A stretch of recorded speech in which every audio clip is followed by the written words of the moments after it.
I didn't want to be blind. I didn't want to admit that I couldn't see as well as everyone else, but the fact of the matter was, I couldn't. It forced me to be unapologetically authentic, including my disability, including my blindness. Yeah, I didn't sign up for this. I didn't sign up to go blind. Nobody asked me. God didn't give me a poll ahead of time to allow me to vote. But, I'm going to do the very best I can with it. I'm going to make this situation look good. I'm going to make blind look good. Welcome back to another episode of the See-Through Podcast. I'm your host, Lance Johnson, and I am slowly going blind to retinitis pigmentosa, or RP for short. And today I'm speaking with another guest who has RP, and he's kind of a legend. Today my guest is Chad Foster. A lot of you know about Chad, but let me tell you a few things about him. He is the first blind graduate from Harvard Business School. His work has secured over $45 billion in contracts throughout his career. He's an author of the book Blind Ambition. He is a motivational speaker, guide dog user. He does jujitsu, he skis, he does it all. He's a very interesting guest, and I'm very excited for you to hear our conversation. But before you hear my conversation with Chad, make sure to subscribe to the channel. That's the absolute best way that you can support this podcast. And if you want bonus and exclusive See-Through Podcast content, you can support the podcast on Patreon. The link is in the show description. And if you haven't yet, make sure to follow the See-Through Podcast on social media. The handle is at See-Through Pod. And with all of that out the way, here's Chad.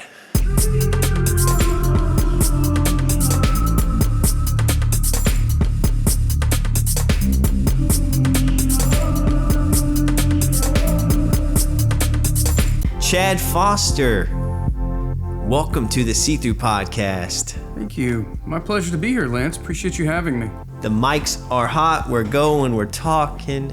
I have a list of amazing things I want to talk to you about because you have a lot of amazing things in your life. Do you ever feel like when you do interviews like this that you're bragging? Sometimes, yeah. It can feel a little, when I hear people introduce me or read the bio or whatever, it does feel a little uncomfortable at times. Like, that it does feel like a brag, but at the end of the day, I know that if people don't know the journey that I've been through and the things that I've been able to do despite the journey that I've been on, once they can understand, the personal journey and the things that I've been able to do despite some personal challenges, I think that allows me to kind of reach and connect with people. So I see the need for it when you're dealing with so many people, but I don't think I'll ever get comfortable with it. You know what I mean? The reason why I asked you about if you feel like you're bragging about yourself is because you have these very, prestigious credentials. Like you're the first, blind graduate from Harvard Business School, and you have secured over $45 billion, in contracts throughout your career. So, that's huge. It's insane. So I just when I hear that, I'm like, oh wow, this almost seems like a fictional character. Yeah, it doesn't really. A lot of times, it doesn't really feel real to me either. The fact that I was able to have such success in the corporate world, in the role that I was in, I was put into a role in my professional career, working on mega deals, large technology deals, and ended up just getting really familiar with the financials of those deals and ended up directing financial strategies for those deals. And it turns out I had a knack for a financial strategy and, price targeting and figuring out how to blend sort of data and analytics with the execution of that in a contract-driven kind of proposal world that I lived in for a while, selling really large contracts to the U.S. federal government. And so I feel really fortunate to have landed in that situation, to have had the leadership and the support and the opportunity that I had, and then obviously, applying myself to learn how to, for example, write code so that I could maximize my ability to work with the different tools and technology that we were using. The fact that I knew how to program JAWS was really big for me. JAWS is job access with speech, which is the screen reader on Windows, and that's what I use to interact with the computer. So I literally can't see my screen, but I'm writing code to interact with it, and that sounds like a real disadvantage, not being able to see your screen until you get to the point to where a lot of the things that I was doing on a day-to-day basis, I had to interact with different programs, be it Excel or be it PDF documents, and I figured out how, given my technology understanding, to automate a lot of the work that we were doing in Excel and a lot of the research and analysis that I had to do in some of these PDF documents that were thousands of pages. So my colleagues who could see were scanning those PDF documents with their eyes, and I wrote a search algorithm that went through the PDF document and looked for the advanced search that I wanted it to look for, and then created a report for me while I went down the hall to get a cup of coffee. So it's like, how do you take advantage of your disadvantages? I've been very fortunate, I think, to find opportunities to do that. And yeah, you hear kind of what you had said. I mean, it is a little bit, I don't know, unusual or uncomfortable. And just a minor correction. I don't know that I was the first blind person to graduate from Harvard Business School. I don't know for sure, but I do know that I was the first blind executive to graduate from the program for leadership development at Harvard Business School, which was the program that I went to. And so that feels, okay. Obviously it was a great opportunity there to learn and study. And then obviously you hear about Harvard Business School. I had heard about Harvard Business School. I grew up in a sort of middle-class family. Going to Harvard wasn't ever on our radar. It just wasn't possible. We could not have afforded it. And so you dream about it, you think about it.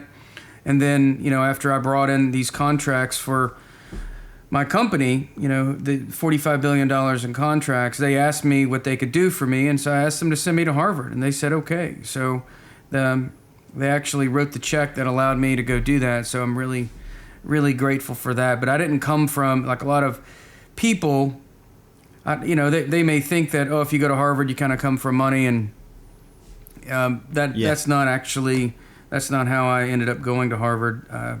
Would have been a lot easier had that been an option, but it just wasn't an option for me. So, but fortunately, my corporate success allowed me to get the opportunity to do it, and they picked up the tab for it.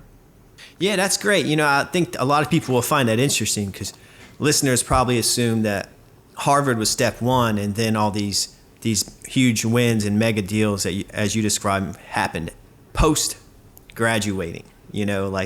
But you're saying that you had all that success in the corporate world and then went Correct. to Harvard. Yeah.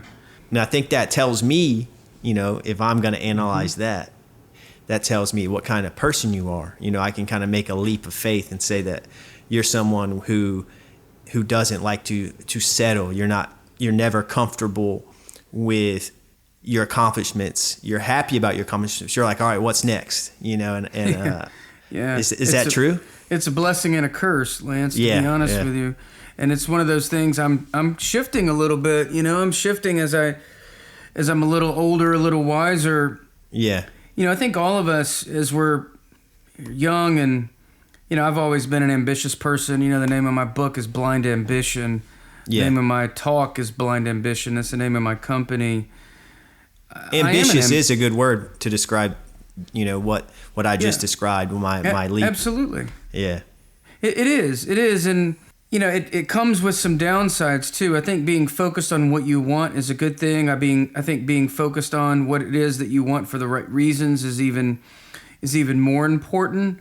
Yeah. So that you don't always end up with sort of achievement-itis, right? Yeah. And I think that's kind of where I was. Maybe at one point in my life, I had achievement-itis, meaning I was just looking for the next trophy to put on the wall. Yeah. And that can be really tiring, right? That can be really exhausting. And I think the way that I like to think about it now, it's less about the trophies that go on the wall, and it's more about the journey, and really appreciating the process that I've sort of I think for a long time didn't pay as much attention to. And so now, whether it's, I ski, right? So I really enjoy downhill skiing. I've recently picked up Brazilian Jiu-Jitsu, and so I'm doing a lot of that. And what I'm really trying to be mindful of as I do these things is don't get caught up in the same, what's the next trophy I'm going to put on the wall? What's going to be my level of enrichment today, right? How am I going to really settle into today and really appreciating that growth mindset that I think it's kind of a common thread through all of these things is, and I've always been a person who's always wanted to learn and continue to grow. And it's actually one of the key points that I talk about in some of my keynotes. It's get comfortable with discomfort. And I think one of the reasons that I've been so successful is because I am very comfortable with the feeling of discomfort. And I know that sounds a little paradoxical, but if you think about it, growing up, I was diagnosed at 3 years old as having an inherited retinal eye disease. They told me I was going to go blind at some point.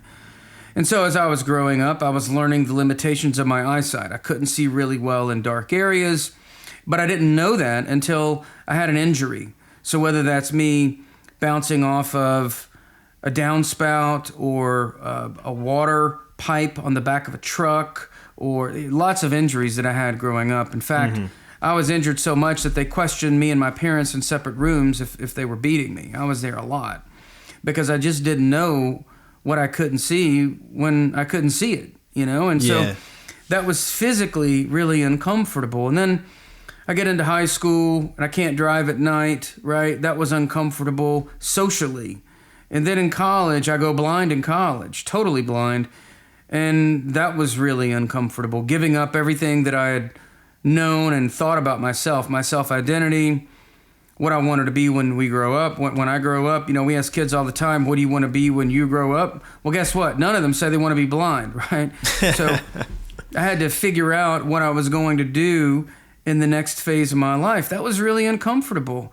And then I go get my first service dog, and I have a really life-changing moment getting my service dog, and we could talk more about that, but I come back and you would think kind of all's well with the discomfort. Well, then, I'm walking into every university classroom with a 100-pound German Shepherd. And then I'm walking in the job interviews with a German Shepherd. And then I'm walking into boardrooms with a German Shepherd. And then I'm traveling all over the United States. And then I'm traveling abroad to Asia and Europe. And I'm still traveling by myself, me and my trusty guide dog. Some cases not able to speak the language, obviously can't read the signage, but I'm still getting up at 5 a.m. in the morning in a hotel in Singapore, China, to go do my 5 a.m. morning workout. And what I've noticed is that all of these situations were profoundly uncomfortable at first. But the more that I started leaning into these gradually more uncomfortable situations, the more I noticed the discomfort start to dissipate, right? The comfort the discomfort fades away. So the more you lean into the discomfort, the more comfortable you get, the more your comfort zone expands. And then pretty soon you're so confident with and comfortable with discomfort that you're willing to ski a double black diamond without being able to see, or take on a black belt or a purple or brown belt in Brazilian Jiu-Jitsu, even though you just walked in off the street, right, and don't really know what you're doing. So it's kind of funny, but when you look back, it makes a lot of sense how comfort can be a lot of times our enemy. I think, comfort really is complacency, which I don't think gets us where we want to be. No, yeah, that's great. And I appreciate you giving the backstory. I think, the listeners will appreciate knowing your vision, timeline, because, it's always different, depending on who I'm interviewing. So it helps, So yeah, let's talk about that. So you found comfort in discomfort. A large part of that is just kind of ingraining habits into your routine until, they become part of your daily routine. Like you mentioned your 5 a.m. workout.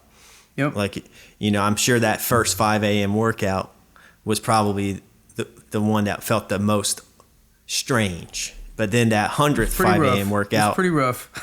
Yeah, and then the 100th 5 a.m. workout, you're just like, all right, here we go. And you'll probably even start to look forward to them. Oh, I do. Yeah, exactly.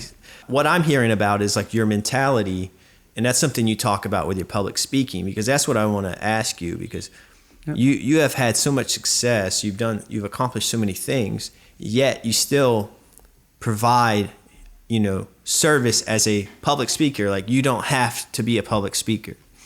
You don't need the money that they're paying you to speak. You could go off and do your own thing. Why do you want to give back to the community in that way? It's a really good question. And so fundamentally, I mean, the essence of the answer is I feel like I've got something to contribute. What I've learned throughout the course of my life, I used to not think very much of it. Let's just start there. A lot of people would tell me from time to time, Lance, they would tell me, oh, you're inspiring. And I was like, I just never really took it all that seriously, because my life is not inspiring to me. My life is the opposite of inspiring to me. My life is ordinary to me because it's my life, right? Yeah. There's nothing extraordinary about my life. I just get up and do what I feel like I need to do to get what I want out of my life. If that means that I get up at 5 a.m. and work out and then meditate and then work and go to jiu-jitsu or, travel, to wherever to give a talk or have a meeting, or I don't really see any of that as all that inspiring. I just do what I feel like needs to be done. And so I never really saw it that way until I had an experience, ironically, and we talked about Harvard earlier, but I was at Harvard Business School, and I'm in the class called Authentic Leadership, and it's being taught by Bill George, who's an executive fellow at Harvard Business School, and he's the former chair and CEO of Medtronic, one of the world's largest medical supply companies. I'm actually familiar with Bill George. When I worked at an ad agency in Raleigh, North Carolina, Bill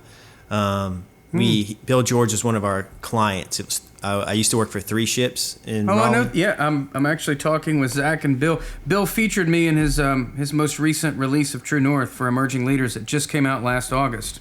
Yeah, and Zach just co-wrote a book with Bill, right? And it just came out? That's the one. Oh, all right. Oh, awesome. Yeah, I have to check that out.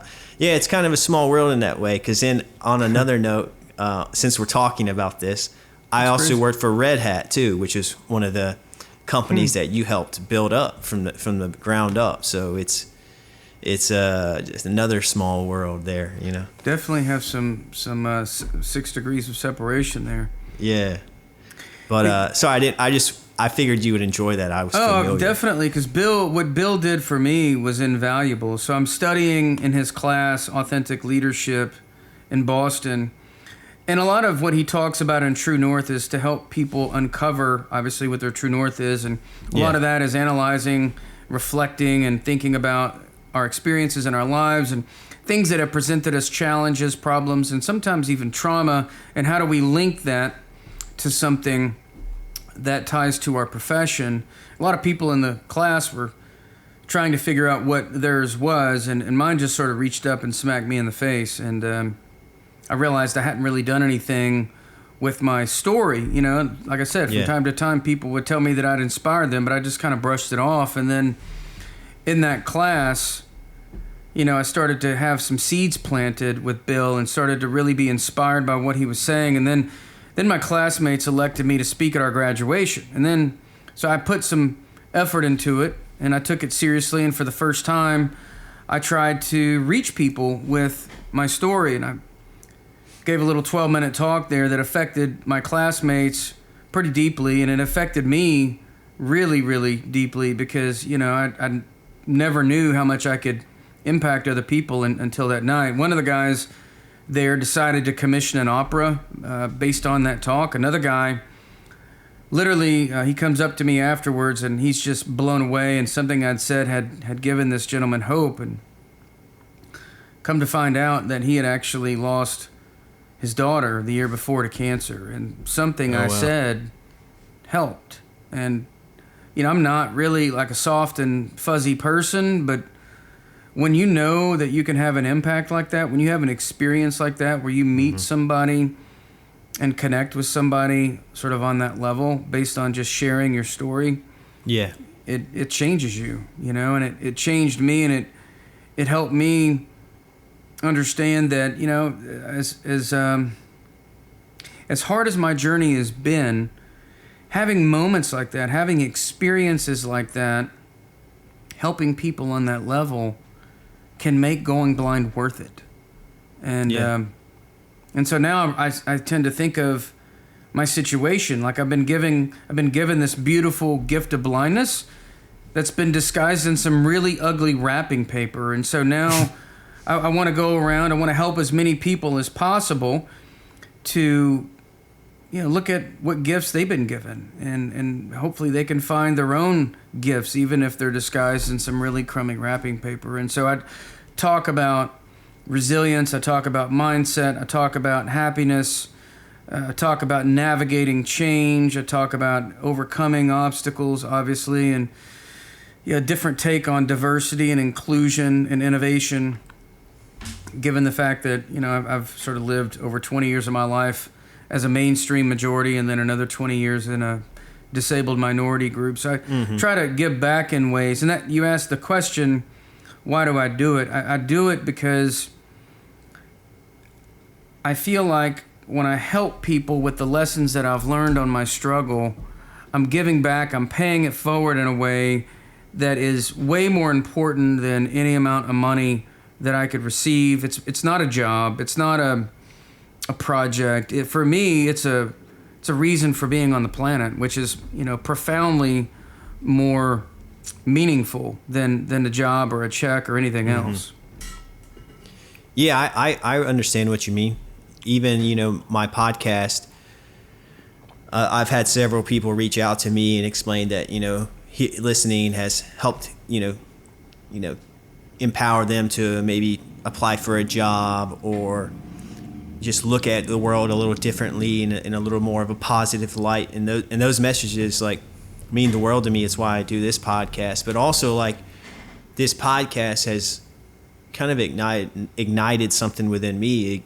I've noticed that I'm a lot happier now that I have this podcast. I feel like I have more of a purpose, and in a weird way, it gives me a huge reason to get up outside of a lot of other reasons. I have to get up, but it's a big reason for, I get up, all right, what am I doing today? I got to do this. I need to email so-and-so. And it's just kind of fun. Like it's work that I actually enjoy. Yeah. And I feel good giving back, or providing, I call it, providing value. Cause a lot of my work, a lot of marketing work and video editing work, sometimes I don't feel like I'm providing value. Mm-hmm. So this podcast is kind of my way of doing that. So I relate to it in that regard.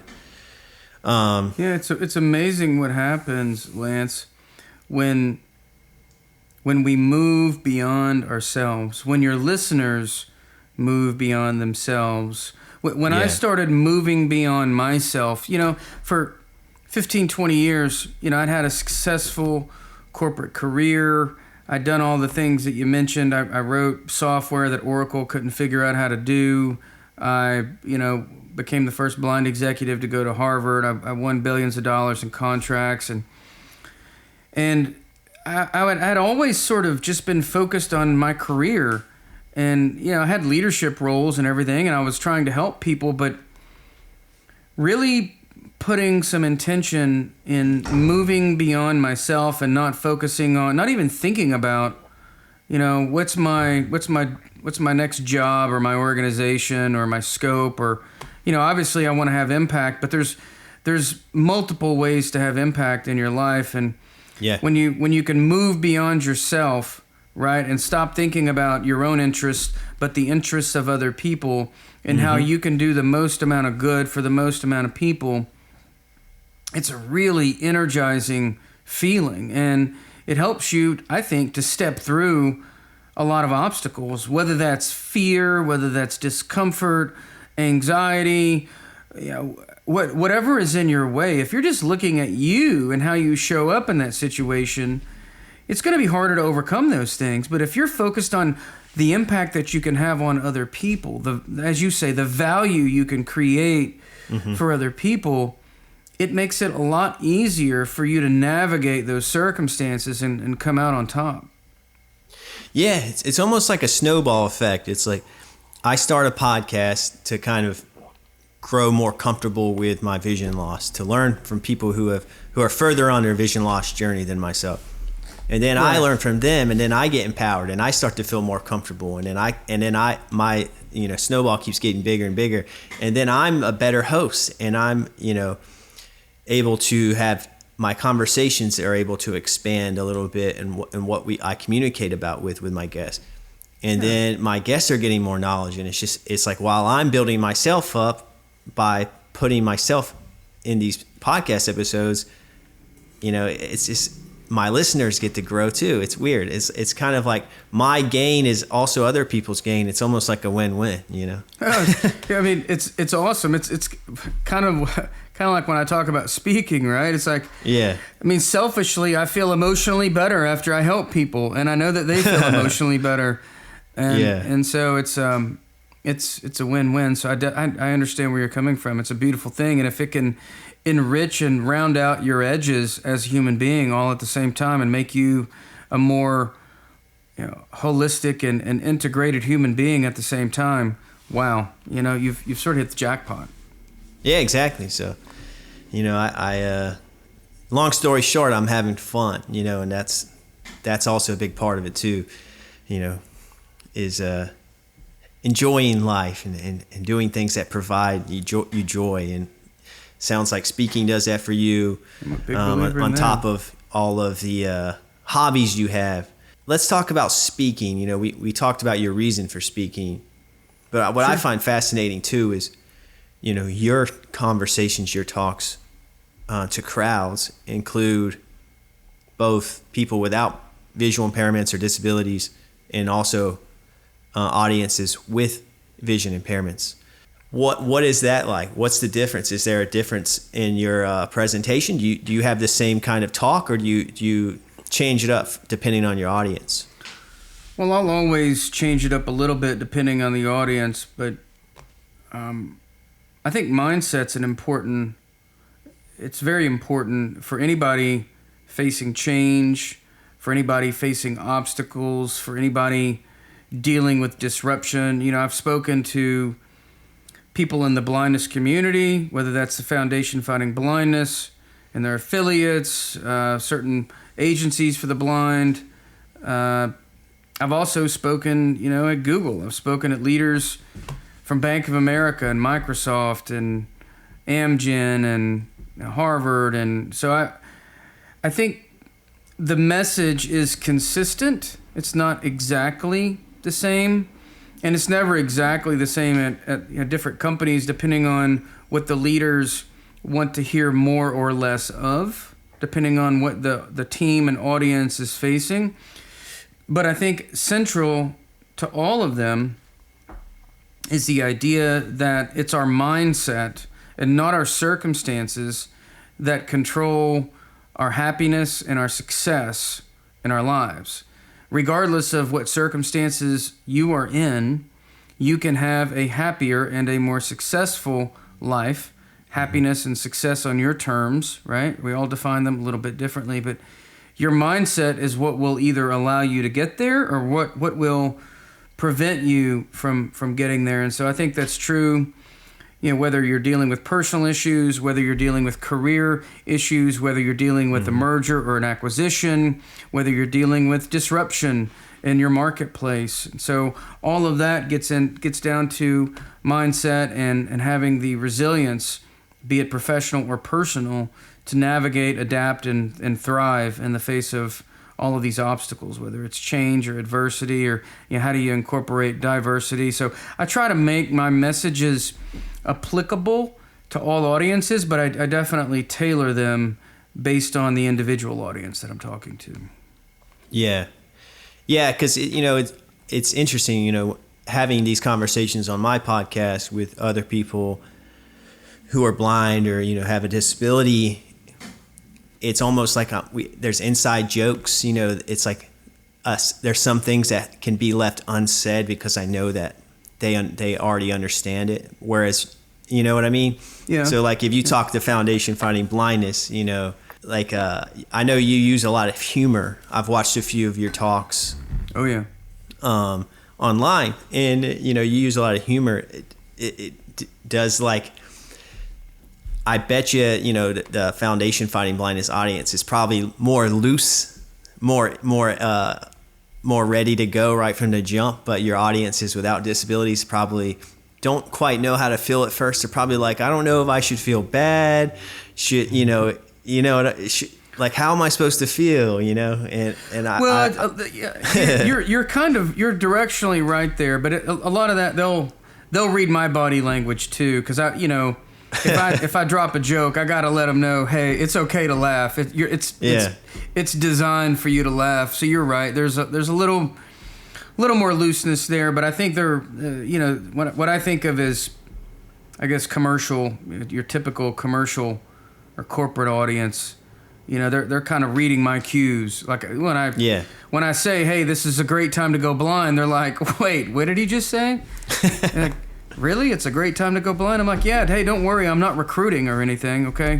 I'm not going to take applications later on, but it really is a good time to go blind. And then I explain the context, but I do like to use a lot of humor, and I'll use blind jokes and other jokes too, but I think what I have to say can be jarring for people to hear. And so some of the stories that I have to say are, sometimes difficult to hear, but using the humor makes it digestible. I always say that you can come in a door. If somebody has the door locked, you can either use a battering ram to get the door open, or you can just use the key. And so there are multiple ways to get a message across.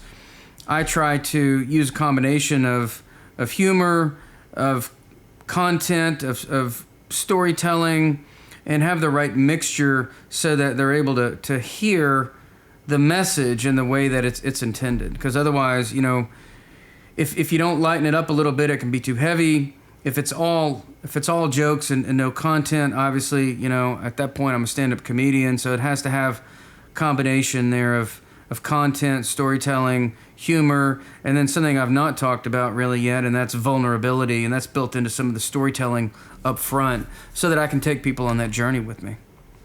Yeah, that makes sense. And I would think that, and I have a theory here, you mentioned earlier that you've kind of spent like a large part of your life, you had vision, right? And then you lost, and then you went blind. So you just like myself, it's like, that's kind of how I describe myself. It's like my first half of my life is sighted world, and now I'm in the process of losing my vision.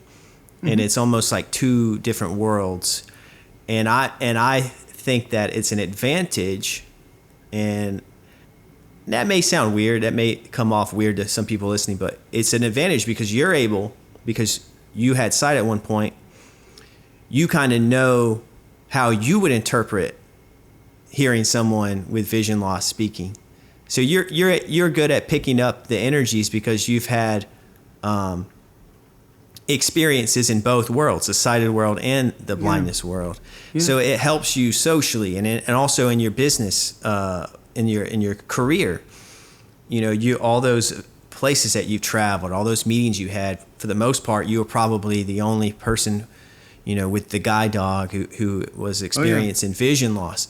So your experience with, people with sight has shaped, how you interact, with them, but it's also going to shape, all right, it helps you as a speaker kind of know how to carry yourself, and, it's, I agree.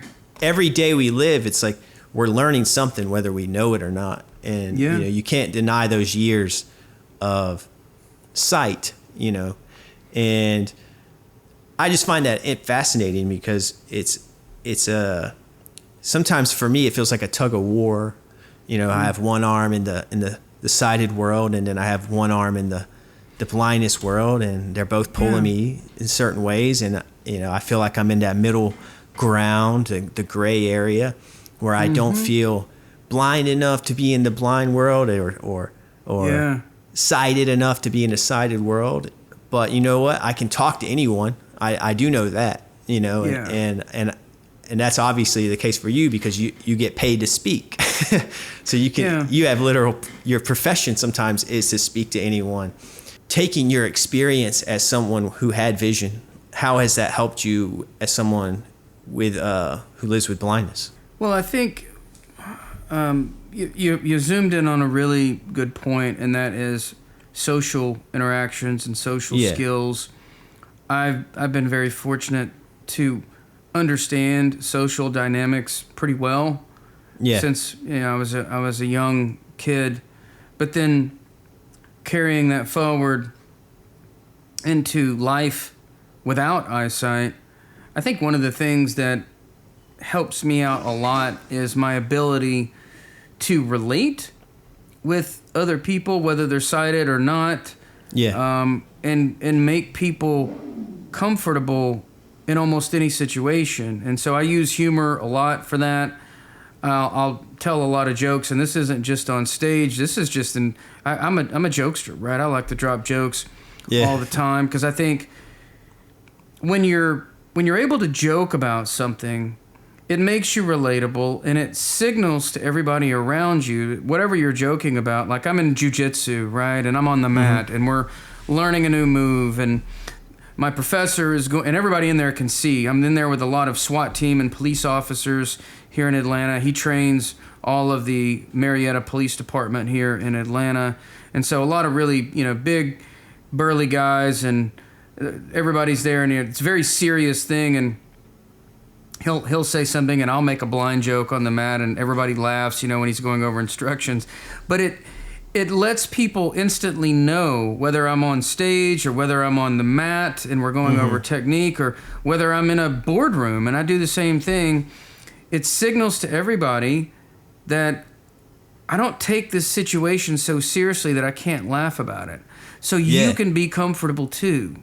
Like it's not such a big deal that I can't joke about it. I'm so comfortable with it. I'll make fun of the situation. I'll make fun of myself. And it's like, look, none of us are getting out of this thing called life alive. So why would I take it so seriously that I can't have any fun with it? Now, I take my job seriously, and I take the task at hand seriously.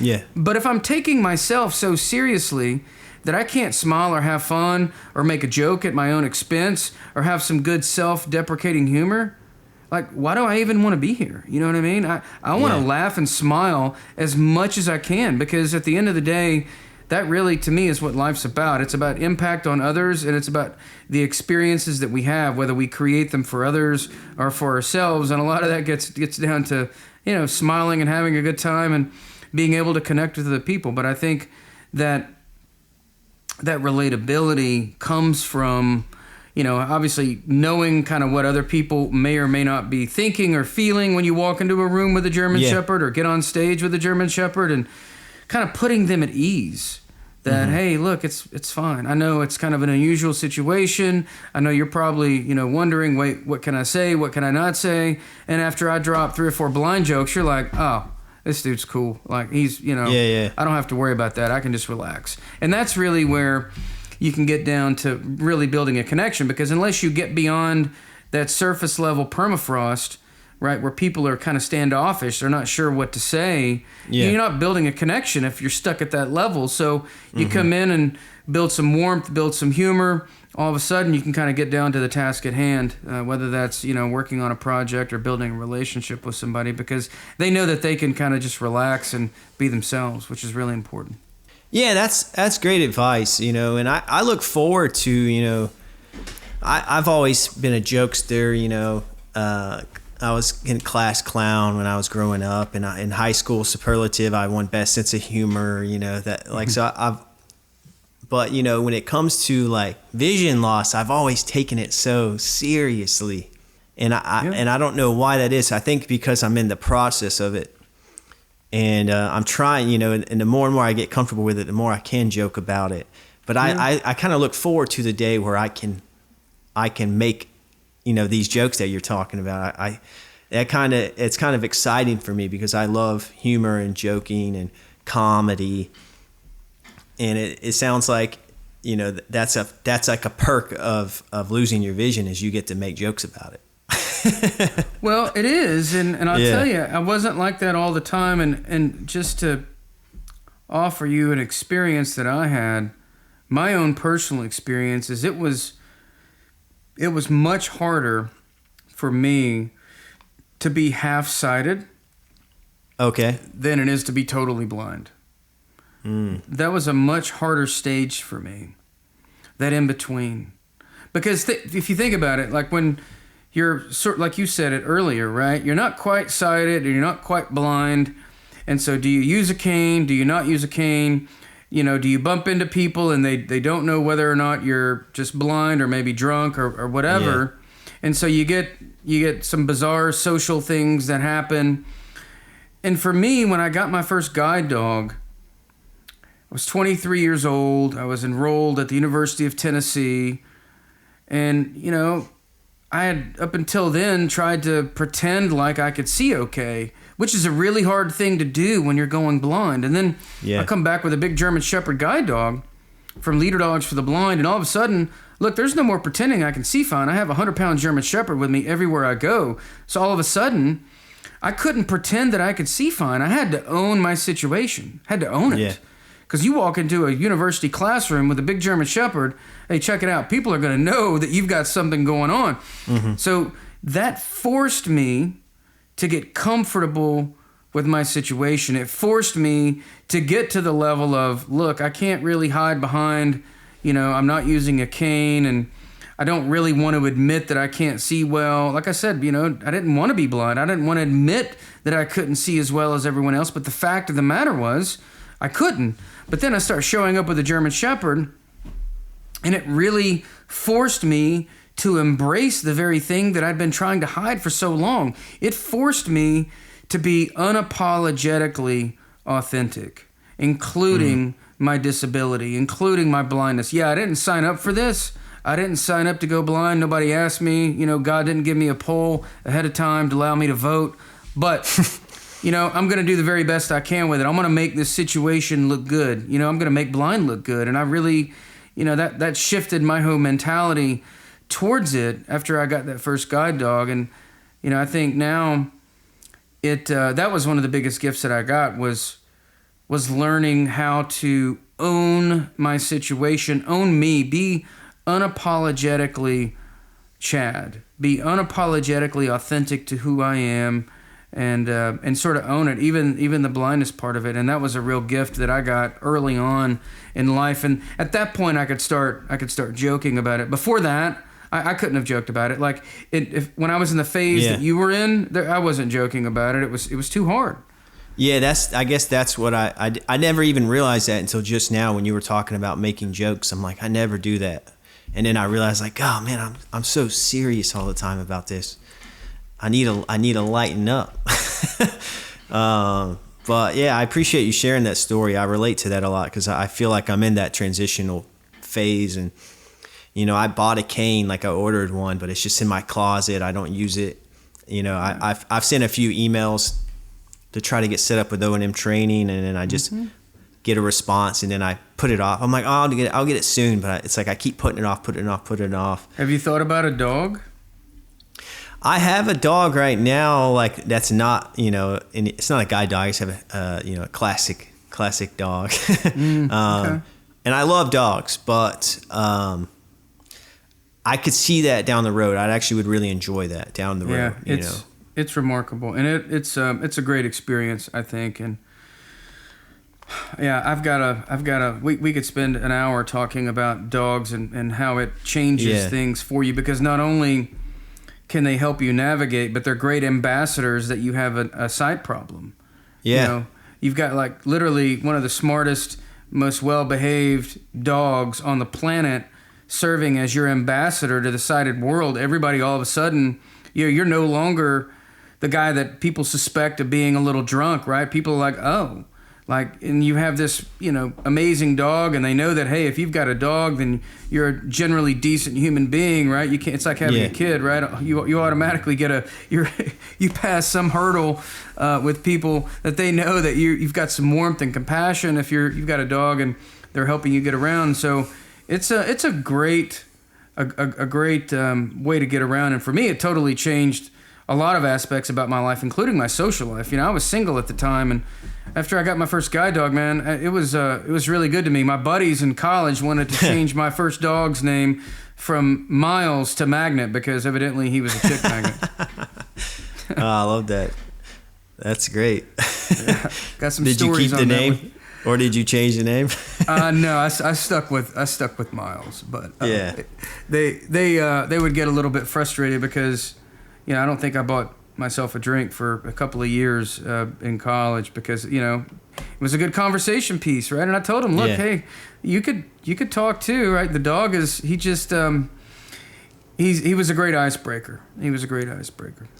Yeah, I absolutely love dogs, and you know, I do want to explore, you know, the world of guide dogs and the processes behind it. I'll probably do an episode on that eventually. So I might reach back out to you, and we'll continue that conversation. Yeah, you know, absolutely. I do have another question on that same kind of topic. You know, we mentioned how you're able to go in a room and kind of break the ice, you know, to make people feel comfortable. Mm-hmm. What about on those days where you just don't feel like it? You know, you don't feel like having to make the room feel at ease if it's a new audience. How do you approach those moments when, you know, you're just not in the mood to explain or make the jokes? I'm not sure that ever really happens. I'm not sure That's good. I'm not sure I don't have days like that. I mean, how would I handle it if I'm not in the mood? Let's kind of reframe the question a little bit. How would I handle it? Yeah, it's like those moments, you know, you go to a social event and, you know, I kind of feel like sometimes when I'm in a social event, you know, I'm an introvert, but when I'm in a social environment, I almost feel like I'm putting on a show sometimes where I'm like, I get into like character almost, where it's like, hey, how's it going? I'm more talkative than I actually am because I just kind of know that's what I'm supposed to do, or that's what I think I should do. There's moments where I'm in social situations where I don't want to get into that character and I'm just kind of silent.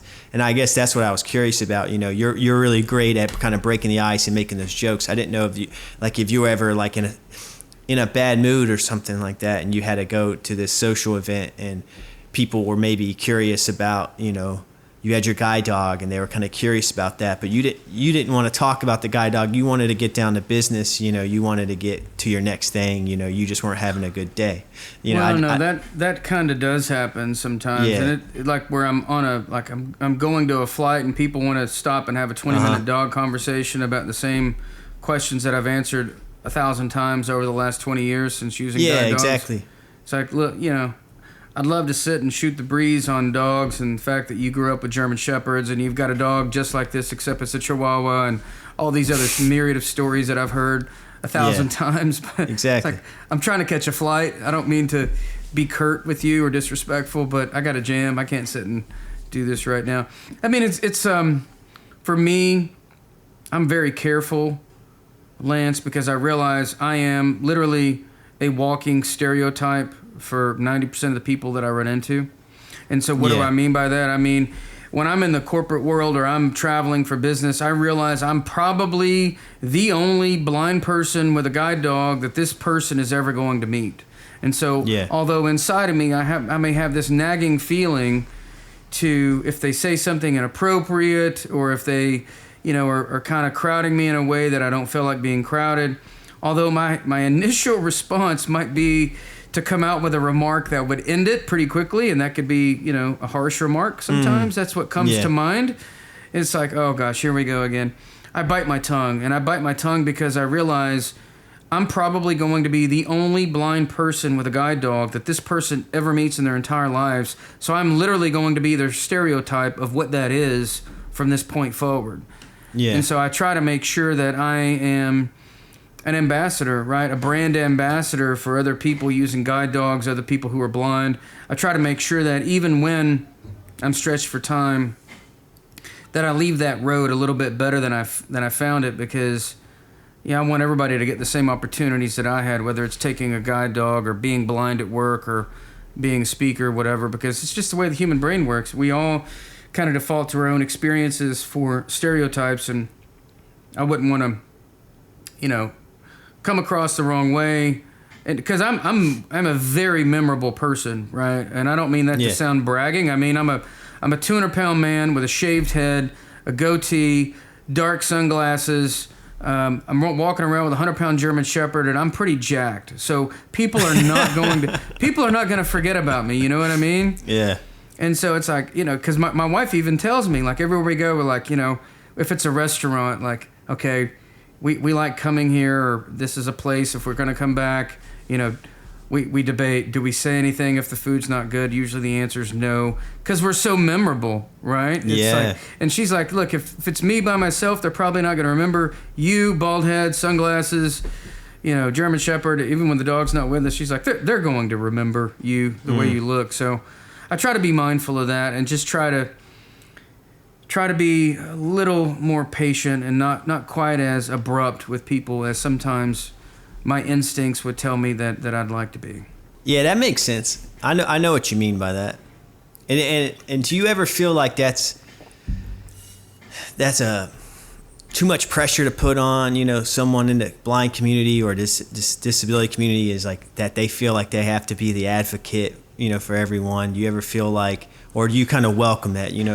Are you kind of happy to kind of, take on that role and to kind of be that, what people remember about, their encounter with someone with a guide dog? Or do you ever feel like I kind of wish it wasn't all on me to do that? Doesn't really bother me. I'm pretty good at having conversations, and so I can manage that, whether it's being kind and being polite, and then just signaling through polite conversation that the conversation is coming to an end. But I'm really good at managing conversations, and so it doesn't bother me at all to do that. I don't mind taking that on. I feel like I'm actually probably pretty well suited for it because of that.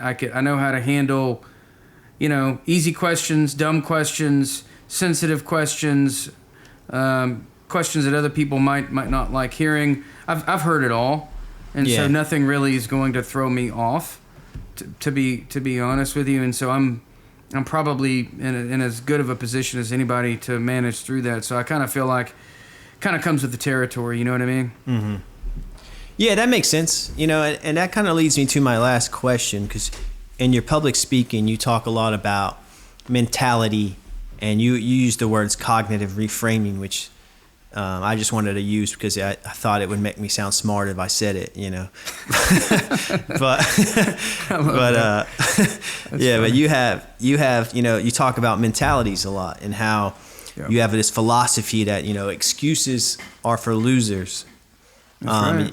Like, I would like to, because it sounds like, I'm asking these questions like, oh, what if you're having a bad day, or if you don't, do you feel like there's pressure to be the spokesperson? And your answers were like, nah, I don't really have those days, and I like being a spokesperson. So I think that tells me a lot about your mentality.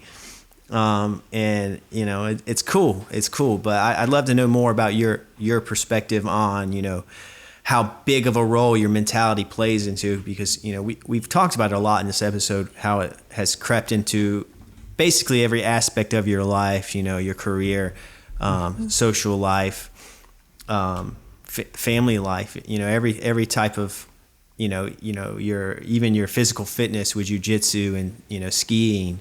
Like, how has is it one mentality to rule them all, and that just kind of helps you in all these different assets of your life, all these different, or is it, do you have, kind of not closed off, but like different mentalities for different situations, or is it just one to rule them all? I'm gonna try to do my best of answering this question. It might take a few minutes to give you the best answer. So I think I have different philosophies that underpin a lot of the way that I approach mindset, and I'll talk to you a little bit about a few of those, and I'll give you like a brief snapshot of my talk, because I cover these 5 key points in my signature talk, which is Blind Ambition. Yeah. And the first key point is that all of us have the power to choose. You have the power to choose. You have the power to choose your response, your mindset, and your attitude. None of us can control everything that happens to us, but all of us have the luxury of choosing how we respond. So I like to think of that like a game of poker. You know, no player controls the cards that they're dealt. Yeah. But every player gets to choose how they're playing their cards. It's really important. And I found that when you choose happiness, for example, you know, success will ultimately follow. A lot of people think that happiness is a feeling. Well, it's not. Happiness is not a feeling, and it's not an emotion. It's a decision that we can choose to make every single day when we wake up. And so that, to me, is a very important foundation of mindset. The second one that I think is just as important is tell yourself the right stories. You have to learn how to tell yourself the right stories. All of us need to learn to tell ourselves the right stories. Now, the fact of the matter is I went blind in my early 20s, and fundamentally, there were a couple of stories that I could have told myself. One story is that I went blind because I've got really bad luck. Or a second story, a better story, is that I went blind because I'm one of the very few people on the planet who has the strength and toughness to overcome that and use it to help other people. Now, technically, both of those stories can be true. One of them paints me as a victim, but the second story, the better story, is a Jedi mind trick that transforms my disability into my strength. I'm one of the people who has the very few people with the strength and mental toughness to overcome it and use it to help other people. And so we have to be really careful about the stories that we tell ourselves about ourselves and our circumstances, because at the end of our lives, all of us become our stories. Now, the third key point that I talk about is visualize greatness. You have to paint a picture of how you can make sometimes unpalatable circumstances look good. I had to figure out how I could make blind look good. And if I could never figure out how to make blind look good, my odds of moving towards acceptance and thriving were next to zero. Fourth key point I've already talked a little bit about, and that's get comfortable with discomfort. Today, you know, I believe I am successful because I went blind and not in spite of going blind. I needed something extra to help me bounce back from all of the adversity in my life. And so that helped me really get comfortable with discomfort. And then the fifth key point that I talk about is take advantage of your disadvantages. And I think all of us have been given certain advantages and disadvantages in our lives. And we need to figure out where those perceived disadvantages in our lives can actually give us an advantage, right? It wouldn't be ideal for me to become an airline pilot. That's not a really good advantage of mine.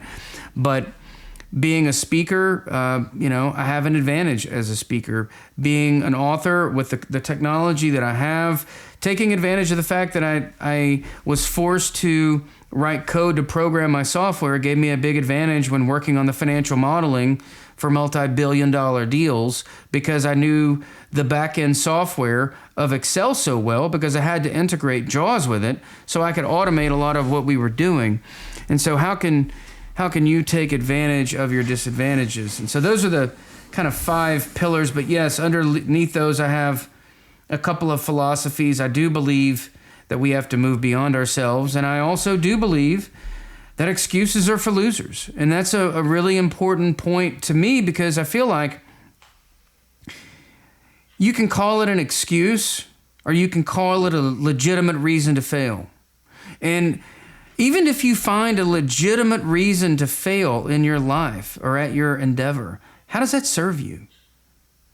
So, years from now, when we look back at the end of our lives, if we're so fortunate to live into our golden years, call it, 70, 80, 90, pick a number, and you don't get what you want out of your life for whatever reason, would it have been better to comfort yourself in the moment with an excuse?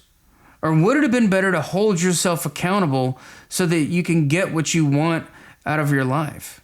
None of us are responsible for all of our circumstances. Nobody on the planet is.